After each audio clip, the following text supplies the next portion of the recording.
Hey everybody, I just want to make a video and show the BF556 bullet feeder. This is the 250 millimeter diameter model, about a 10-inch plate. I actually didn't print this myself. I have a printer, but it's not quite large enough for this, so I had someone print it and assemble it for me.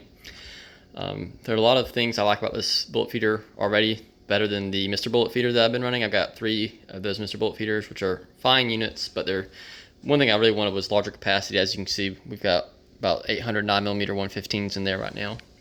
And one thing I like about the adjustment on this is the nose guide. And instead of having a set screw on the bottom where you slide it back and forth, these are just pre-measured. And you flip this little tab here and you slide this out, and then you can print and slide your neck size in. So that's really cool. It uses a ramp just like the Mr. Bullet feeder does. Has a screw there to hold it in place.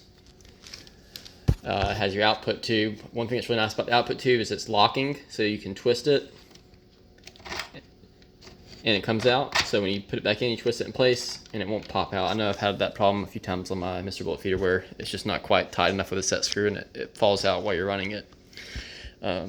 Anyways, you got your power supply, power control down here with a variable speed switch. You've got your drop tube, which is meant to fit onto the top of a Mr. Bullet feeder dropper die. I've never tried to print a dropper die. I've heard they're just really kind of a pain.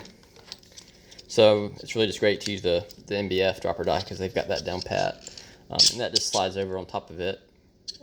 Tight fit. You could add a set screw if you really wanted to, but it does seem to be plenty enough tight enough to stay on its own. I can't even get it off now with one hand. So that is your dropper tube, and you see this flat spot. That is where this proc sensor slides over this, and it will read through that thin spot here when the bullets are filled up, and it will stop the feeder from running. And you got a window here to view the bullets as they come down.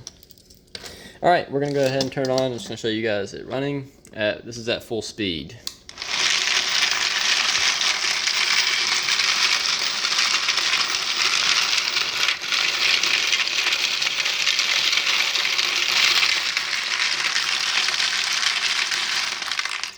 As you can see, it's got great output just because of that larger diameter plate.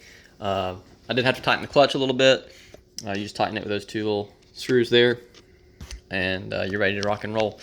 So far it looks great. I've just been testing it out here on the counter before I get my press, but I just want to make a video, show you guys what it looks like and how it works, and hope you enjoyed it. Thanks.